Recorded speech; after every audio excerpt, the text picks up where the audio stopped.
언젠가 어느 집사님께서 제게 이렇게 말씀하셨어요. 목사님, 왜 저희 교회는 헌금에 대해서 가르치지 않나요? 부득이한 사정 때문에 교회를 옮겨와서 저희 교회에서 한 1, 2년 생활을 하면서 느낀 점이었다고 합니다. 집사님은 헌금 생활을 통해서 하나님께서 얼마나 큰 복과 은혜를 부어주시는지 그것을 체험하고 계시다는 말씀하고 실제적인 그런 간증들을 하셨습니다. 그리고 이렇게 그가 말씀을 이어갔습니다. 헌금 강요는 안 되는 것이지만 헌금 강조는 해야 되는 것 아니겠습니까?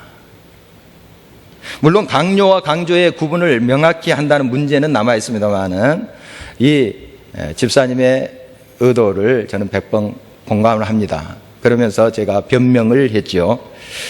일부러 헌금을 전체 주제로 삼고 설교한 것은 저희가 그동안 9년 동안 거의 없었던 것 같습니다. 그러나 성경 본문 말씀의 11조라든지 또 헌금에 대한 말씀이 나오면 제가 꼭 도전했습니다. 말씀드렸던 것으로 기억을 해요.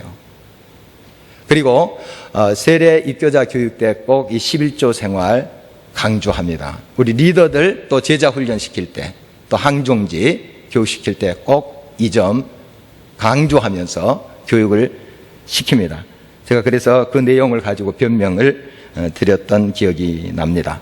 아시다시피 우리 교회는 헌금 바구니를 돌리지 않습니다. 들어오시면서 헌금함에다가 헌금을 하도록 하고 있고요. 또 주보에 누가 11조에다 감사 헌금했다 이름 올리지 않습니다. 또 헌금 봉투에도 자기 이름 쓰지 않죠.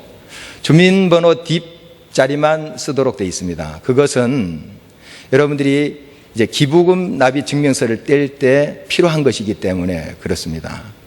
그래서 그 주민번호 뒷번호에 의해서 쭉 헌금한 것들이 기록이 남아 있습니다. 컴퓨터에 올려져 있는데 그걸 가지고 이제 증명서를 떼기 위한 것입니다. 그러니까 여러분이 얼마를 헌금한 것이든 제가 모릅니다. 또 재정팀도 몰라요. 물론 조사하면 나옵니다만은 몰라요. 하나님만 아시죠. 자기만 아는 것입니다. 이렇게 우리가 헌금을 하는 것은 우리의 헌금이 솔직하고 진심이 담긴 그러한 하나님 앞에 드리는 헌금이 되기 위한 것입니다. 그러나 자칫 이런 형태의 헌금 제도는 거짓과 이선을 더 조장할 수 있다는 맹점도 있다는 사실 여러분 기억해야 됩니다. 나는 하나님 앞에 떳떳해 하면서 헌금의 의무에 대해서 여러분이 소홀히 할 경우가 있을 수 있다 하는 사실이에요. 바로 이렇게 우리가 헌금에 대해서 그 의무에 대해서 소홀히 하는 것은 하나님의 은혜를 우리가 걷어차버리는 그런 꼴이 되는 것입니다. 오늘 우리에게 주신 성경 본문의 배경은 북왕국 이스라엘의 아합 통치 시절입니다. 왕비는 그 악명 높은 이세벨이었죠. 이방 여인으로서 그녀는 온 이스라엘 땅에 우상이 창궐케 만들었던 그런 사람이었습니다. 하나님이 이것을 노여워하셨어요. 진노하셨습니다. 그래서 그 땅을 치셨어요. 비가 내리지 않도록 한 것입니다. 그래서 얼마나 극심한 가뭄으로 백성들이 고통을 당했는지 모릅니다. 이 리더가 잘못하니까, 지도자가 잘못하니까 예먼한 그 백성들이 고통을 당하는 것입니다. 이때 하나님의 말씀을 증거하면서 회개를 촉구한 선지자가 있었습니다.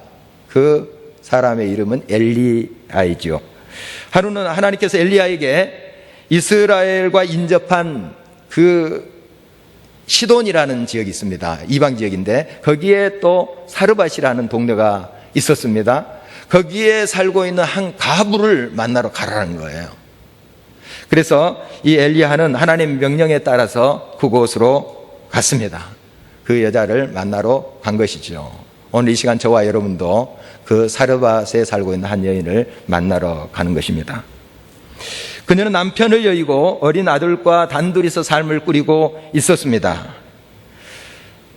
바로 참 어려운 형편에 있는 사람이었어요. 어떻게 보면은 참 볼품이 없는 그런 여인이었습니다. 그러나 하나님께서는 그녀와 함께 하셨습니다. 하나님께서 그 삶에 개입하셨습니다. 역사하셨습니다. 그래서 오늘은 그녀의 삶에 어떻게 하나님께서 역사하셨는지 하나님의 손길을 보기를 원하고, 또 아울러 그 기적의 현장에서 우리가 함께 그 은혜의 역사의 동참자가 되기를 간절히 원하는 것입니다. 사르밧 과부는 선택을 받았습니다. 사르밧의 과부가 이 사람 한 사람밖에 없었을까요? 더 있었을 거예요. 그러나 하나님이 유독 그 여인에게 가라고 엘리야에게 말씀하셨습니다. 그러니까 엘리야가 그 집에 가는 것은 우연이 아니죠.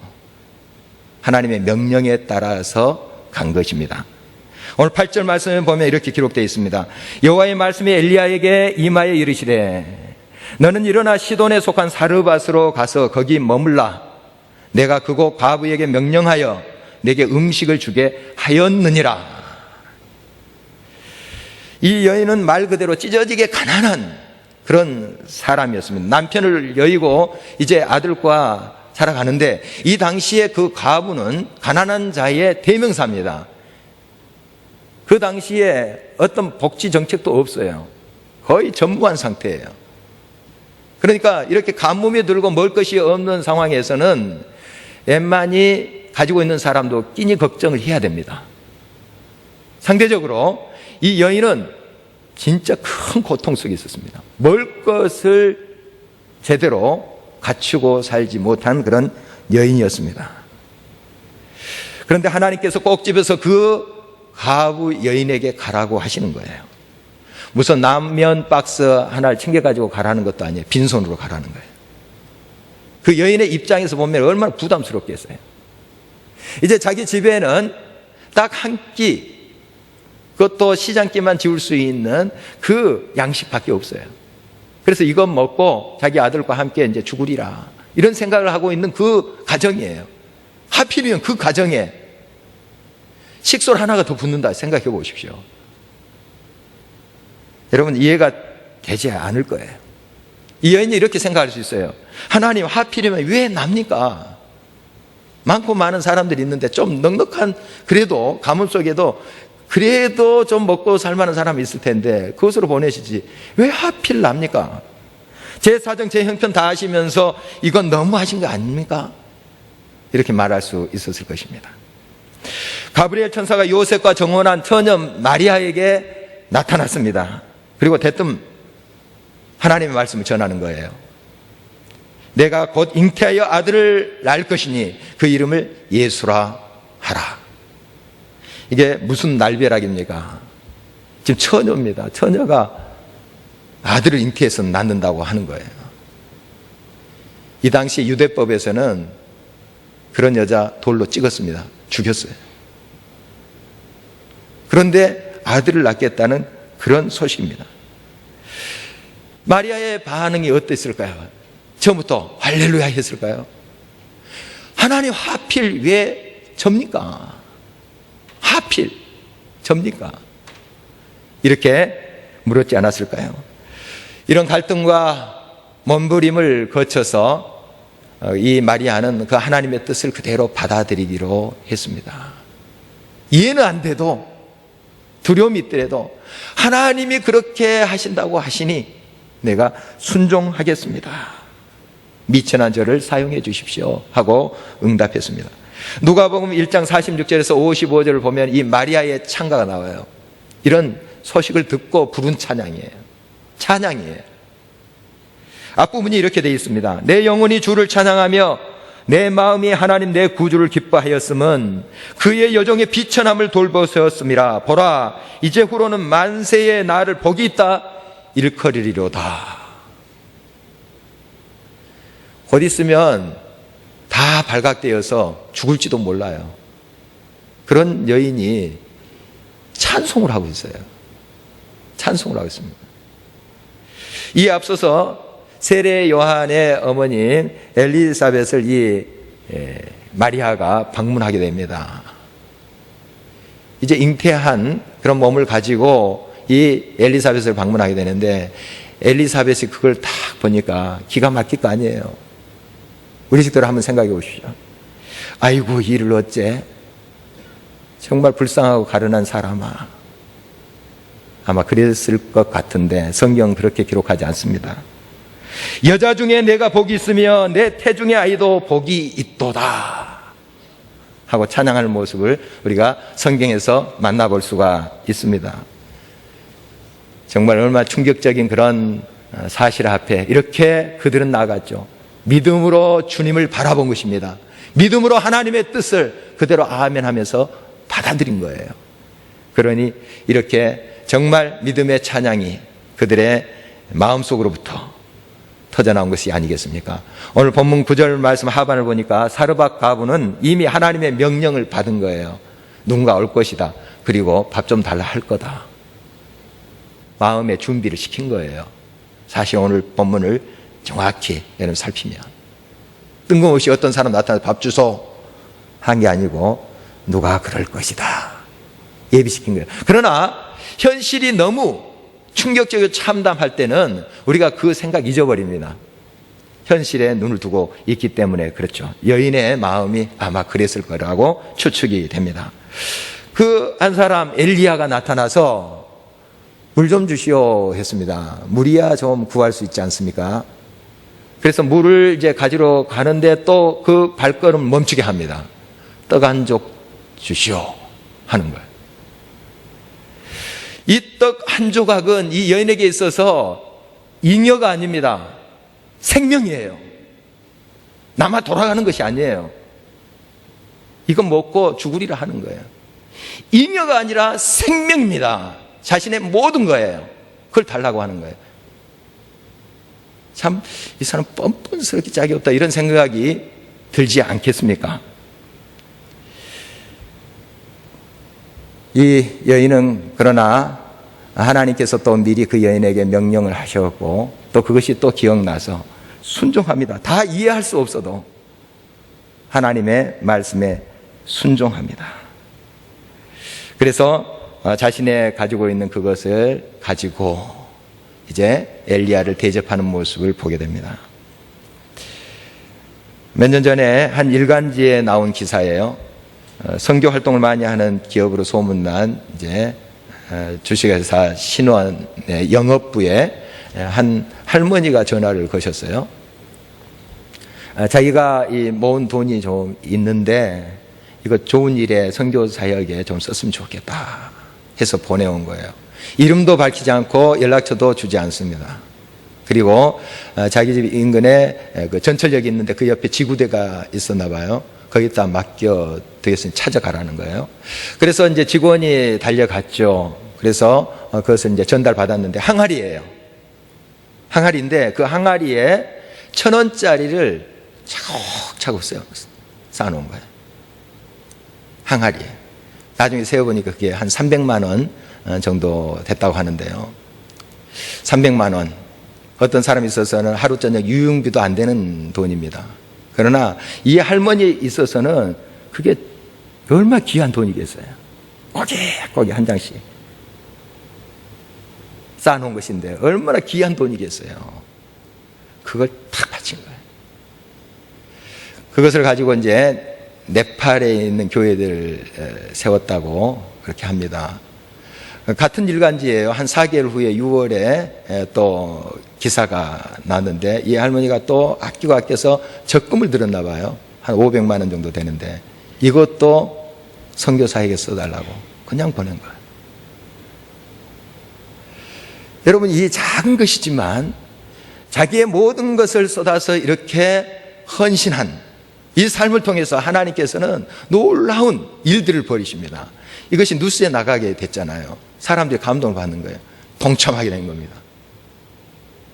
그래서 더 많은 그런 하나님의 역사를 또 이어갔다 하는 기록을 보게 됩니다.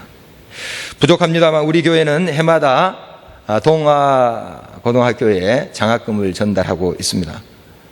학교에서 선생님들이 이제 선발을 하죠. 우리가 선발하는데 관여하지 않습니다. 그래서 그들의 자세한 신상은 알지 못합니다. 물론 학년하고 이름은 알아요. 왜냐하면 그들이 또 매년 편지를 보내기 때문에 감사 편지를 보냅니다. 저희 교회가 시작할 때부터 지금 계속 해오고 있는 일인데요. 그 초창기에는 선생님이 그 장학생들을 데리고 왔어요. 저 목양실 데리고 왔어요. 그래서 인사시키는 거예요. 고맙다. 인사시키는 거예요. 물론 교육적인 그런 의미도 있겠습니다. 그런데 제가 다음부터 그러지 말라고 했어요. 물론 이제 저도 선생님들의 의도를 잘 압니다. 또 고마움을 알아야죠. 감사 표시할 수 있어야 되고. 하지만은 개중에 그게 얼마나 어색하고 또 부끄럽고 하겠어요. 그런 아이들이 분명히 있어요. 또 우리가 조금 하면서 야, 우리 대단해 하면서 생생내는 그런 모습이 되지 않을까 하는 생각도 있었고요. 그래서 그들 오지 말라고 했습니다. 그러나 해마다 감사 편지가 와요. 그걸 우리 교회 복도에다 계속 게시해 놓고 있습니다. 물론 이름은 지웁니다. 이름은 다 지워요. 그 편지를 읽을 때마다 감동이에요. 감동이 진실된 그런 고백들이에요. 저는 교회를 아직 안 다닙니다마는 이 길가의 교회처럼 앞으로 사회에 나가서 좀 어려운 사람들, 그런 사람들 많이 돕는 사람이 되고 싶어요. 이런 내용들이 많아요. 지금 교회 다니지 않지만은 저 절친이 교회에 잘 다니는데 한번 좀 조만간에 따라 나갈 거예요. 어떨 때는 눈물이 핑글이 돌아와요. 그 편지 읽으면서. 이거 기적 아니겠어요? 우리가 대단한 것 하고 있습니까? 작은 것 나눕니까? 이런 응답들이 또 그들이 커서 나누는 삶, 베푸는 삶, 그런 삶을 살지 않겠습니까? 아시다시피 우리 교회는 자체 살림을 빡빡하게 하면서 될 수 있으면 선교와 구제를 많이 하려고 합니다. 이번에 이제 우리가 동아학원 시청각시 건립을 위해서 긴축 예산을 했습니다. 30% 이상. 어떤 팀은 70% 삭감을 했습니다. 그러나 이렇게 우리는 결단했습니다. 예부에 나가는 선교헌금, 구제헌금은 이거 손대지 말자. 그리고 우리 교육부서도 다음 세대들을 위한 교육부서 예산도 좀 손대지 말았으면 좋겠다. 그런데 교육위원회에서 자체적으로 우리가 교회에서 이렇게 하는데 우리 지금 힘들지만 빡빡하지만 우리가 동참하지 않으면 어떻겠냐. 우리부터 하자 해서 교육부서에도 삭감됐어요. 스스로. 굉장히 우리 스스로 이렇게 허리띠 졸라매면서 나누는 그런 우리 정신 아닙니까? 정말 이러한 마음으로 지금 동참하고 있는 것입니다. 우리가 지금 저 시청각시 건립 지원을 하는 것이 우리가 풍족해서가 아니에요. 우리 다 알잖아요. 풍족해서 아닙니다. 넉넉해서 나눈 것이 아닙니다. 우리가 이 좋은 비전을 향해서 정말 다음 세대를 위하고 또 지역민들을 우리가 또 섬길 수 있고 그곳에서 또 우리 교인들이 더 하나님 앞에 아름다운 모습과 또 간절한 마음으로 나아갈 수 있다면 이건 멋지고 의미 있는 투자가 아니겠습니까? 근본 시청각시 건립지원 동참은 그동안 동아학원으로부터 받은 그 사랑과 또 배려에 비하면 너무너무 당연한 것입니다. 이럴 때마다 저는 특별히 고 유경화 장로님이 기억나요. 지금 이제 하늘나라에 가셨기 때문에 이렇게 그분에 대해서 마음껏 좀 이야기할 수가 있겠습니다. 교회들을 개척하셨어요. 지으셨어요. 얼마나 고생하면서 지은 이야기 제가 많이 대화를 나눠서 생전에 대화를 많이 참하시면서 그 이야기 하시는데 정말 목에 이렇게 뜯기시면서 우리 이하로 권사님 여기 계시는데 같이 그 교회를 지었어요. 이게 내가 지은 교회야. 이렇게 생각하지 않았어요. 딱 그 교회를 떠나십니다. 교회 짓고 딱 떠나세요. 아무 관여도 안 했습니다. 이제 우리 교회 처음 시작하실 때부터 동참을 하셨는데요. 우리 권사님과 같이 이제 우리 교회 멤버가 됐습니다. 이렇게 주일에 대표기도 하지 않습니까? 제가 순서를 맡아달라고 부탁을 했습니다. 사용하십니다. 정중히 사용하십니다. 혹여라도 다른 사람이 볼 때 이 길가의 교회가 내가 세운 교회라고 오해할 수 있다. 그게 이유였어요. 정확하신 분이에요. 제가 사정사정에서 부활주일 한번 이렇게 기도하시고 그랬어요. 그렇다고 손님으로 왔다 갔다 하신 거 아니에요. 이게 내 생애 마지막 우리 교회다 하는 인식이 얼마나 투철한지 몰라요. 우리 교회야, 우리 교회야. 그러면서 이 길가의 교회를 얼마나 사랑하는지 몰라요. 공간도 내주고 식당 우리가 사용해요. 또 식당 한 공간에 우리 주방을 따로 만들게 그렇게 다 배려하신 거예요. 우리가 이걸 생각하면 학교에서 이 좋은 비전을 향해서 정말 이 건물을 지는데 나 몰라라 할 수 있습니까? 우리가 여유만 있다면 전체 그 건물을 지어서 기부 체납하고 싶어요. 그래도 모자랄 거예요. 정말 우리가 이 아름다운 일에 동참하는 이유, 우리가 많이 있어서, 많이 남아 있어서 하는 것이 아니에요. 하나님의 좋으신 뜻이고 하나님이 기뻐하신 뜻이라는 것을 알기 때문인 것이죠. 우리 현재 이사장님이나 또 교장 선생님, 여러 교직원들, 우리 교회를 생각할 때 저 교회 우리 학교에 새들어 사는 교회 이렇게 생각하지 않습니다. 제가 대화를 많이 해요. 같이 또 교직원 식당에서 식사도 같이 많이 하고 그러는데 동반자로 생각해요. 우리 식구 그냥 새들어 산 손님 이게 아니라는 거예요. 여러분, 저 시청각시 건립은 동아학원의 일만이 아닙니다. 우리의 일이에요. 사실 우리의 일입니다. 우리는 같은 비전을 가지고 동반자로서 가는 그러한 우리 동역자들이에요. 그래서 우리가 이 일에 적극적으로 동참하는 이유가 여기 있는 것입니다. 사르밧가브의 이야기는 놀라운 하나님의 기적으로 이어지고 있습니다. 오늘 15절 16절을 다시 한번 주목해 보십니다.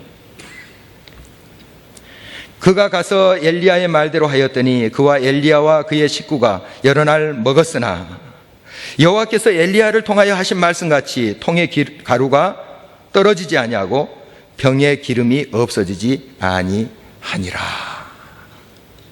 얼마나 놀라운 기적이에요. 이게 무슨 동화책에 나오는 이야기 아닙니다. 하나님의 살아있는 생명의 말씀입니다. 지금도 하나님 역사하세요. 그런 간증들을 우리 교인들로부터 얼마나 많이 들은지 몰라요. 정말 어려운 그 상황 속에서 하나님께 그 받침으로 하나님께서 주신 은혜와 기쁨과 그 충만한 삶을 제가 간증으로 많이 듣고 있습니다. 여러분, 이것은 우리의 실제적인 삶의 이야기인 것입니다. 바울 선교 시대에 지금 그리스 지역 그 남부를 아가야라고 북부 지역을 마게돈이라고 했는데요. 이곳에 교회들이 있었습니다. 이 당시 로마 통치 시대예요. 예수님을 믿는다는 게 그렇게 넉넉치 않은 그런 시대예요. 많은 불이익이 있었고 특히 예수 믿는 사람도 가난했습니다. 교회들 넉넉하지 않았어요. 그런데 한번 소식을 듣습니다. 저 예루살렘 모교회가 너무너무 힘들다는 거예요. 가뭄이 들고 교인들이 너무 힘들게 생활하고 있다는 거예요. 그래서 그들도 참 빈궁한 삶을 살았지만 마게도냐 아가야에 있는 교회들도 참 넉넉지 않았지만 우리가 이 모교회를 위해서 헌금하자 연보했어요. 연보 해서 그 모교회를 돕는 모습 봅니다. 성경이 이렇게 기록하고 있습니다. 그들이 빈궁한 중에 넘치는 연보로 빈궁했습니다. 넉넉지 않았어요. 그러나 막 넘쳐났다고 했습니다. 바울이 사역하는 중요한 그 사역 중에 하나가 이것입니다. 그 연보를 모아서 전달하는 것. 이것도 바울의 중요한 사역 중에 하나예요. 바울이 연보를 이야기할 때, 헌금을 이야기할 때 그 살짝 빼돌라서 옆 주머니에 차려고 한 것은 아니잖아요. 하나님의 선교 사역을 위해서 그는 연보를 이야기했고 성도들이 우리 같이 합시다 합심했던 것이죠. 그래서 놀라운 그러한 교회의 역사를 우리가 목도하고 있는 것입니다. 그들의 헌신은 지금도 우리의 신앙과 삶의 따뜻한 생명의 핏줄로 흐르고 있습니다. 이 아름다운 헌신은 이 세상 끝날까지 우리의 이야기가 될 것입니다. 이것은 다름 아닌 기적입니다. 그리고 이것은 혁명입니다. 그리고 이것은 재창조입니다. 누가복음 6장 38절에서 우리 예수님이 이렇게 말씀하십니다. 주라 그리하면 너희에게 줄 것이니 곧 후이되어 누르고 흔들어 넘치도록 하여 너희에게 안겨주리라. 너희가 헤아리는 그 헤아림으로 너희도 헤아림을 도로 받을 것이니라. 마지막 떡 한 조각 이것까지요? 라는 우리의 질문에 주님은 이 시간 이렇게 말씀하십니다. 그래, 그것까지.